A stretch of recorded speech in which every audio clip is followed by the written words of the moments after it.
September 11th is upon us, and I expect there will be the usual wishy-washy messages from our political leaders. Or none. Since 9/11, have we really grasped the enormity of political Islam? What we haven't seen in the past 21 years is acceptance and acknowledgement that political Islamism, is alive and well. Dr. Zuhdi Jasser, founder of the Muslim Reform Movement and the American Islamic Forum for Democracy, AIFD, defines the difference between Islam and Islamism. He says Islam is a religion.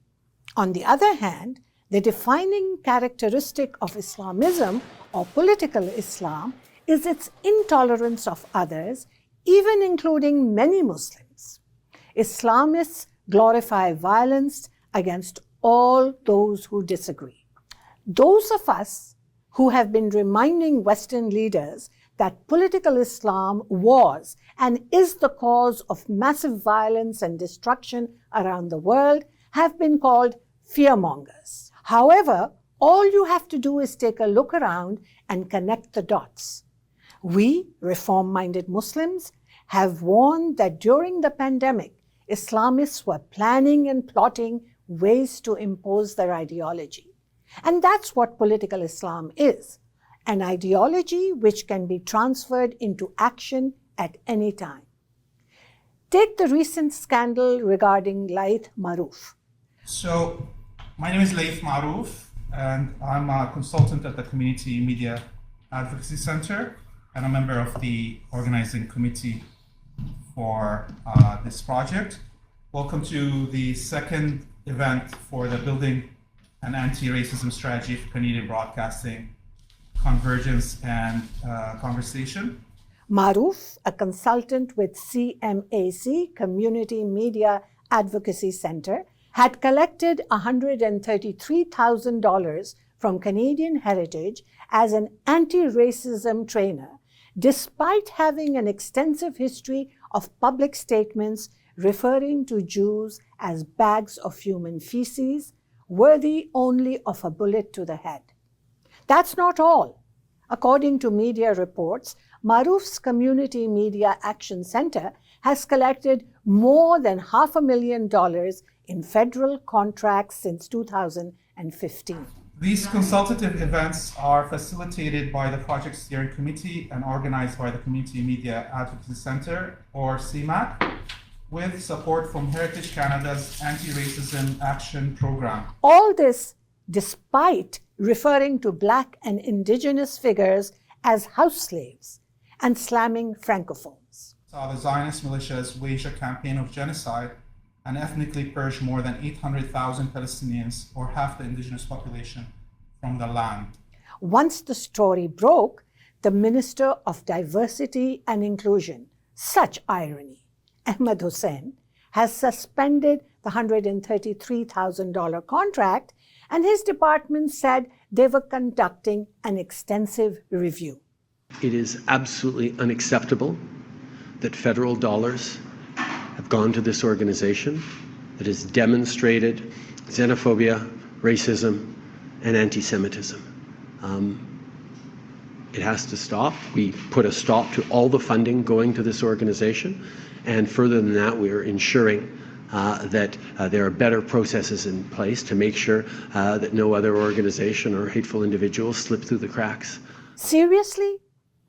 The question is, are they going to mention political Islam as a cause? What else would compel a Canadian citizen to make such anti-Semitic, bigoted, racist, and hateful remarks? These are all signs of Islamism, and we need to acknowledge and recognize them. Islamism does not always manifest itself in overt violence, but the ideology manifests itself in virulent anti-Semitism, anti-freedoms, anti-liberty, anti-women, and minorities. A recent book by Elham Manea, Associate Professor, University of Zurich, Institute for Political Science, International Relations, explains nonviolent Islamism. In her book, The Perils of Nonviolent Islamism, Mania writes, and I quote, "Nonviolent Islamism is the basic building block that leads to violent jihad. And our misreading of that reality can lead to real harm. One cannot combat an ideology and fundamentalism by working with the very groups that promote that ideology," she writes. Further, Western cultural relativism and doctrines of multiculturalism have served us and the freedom-loving Muslims very, very poorly. This battle, she writes, is the global challenge of the 21st century. But of course, no one would dare mention this in a report for fear of being called an Islamophobe. You get the picture? Islamists use Islamophobia as a tool to shut up discussion and debate about their ideology and continue to use hate and violence to perpetuate their agenda. It's been less than a month that Sir Salman Rushdie was attacked by a knife wielder at a talk he was scheduled to give at the Education Center Chautauqua Institution in southwestern New York. As investigation into the motive and intent of the attacker is being unveiled, there are very strong signs that he was radicalized and is an Islamist. But once again, no one dares say this. Signs that Islamism is thriving across the globe can be seen in the recent spate of rallies being held in India. The slogan is Sar Tan Se Juda, meaning separate the head from the body, which means beheading for anyone who, according to them, insults the Prophet of Islam. I was shocked to see women marching in this rally with cries for beheading. In Indian media, they understand the concept of political Islam or Islamism because they are facing it every day.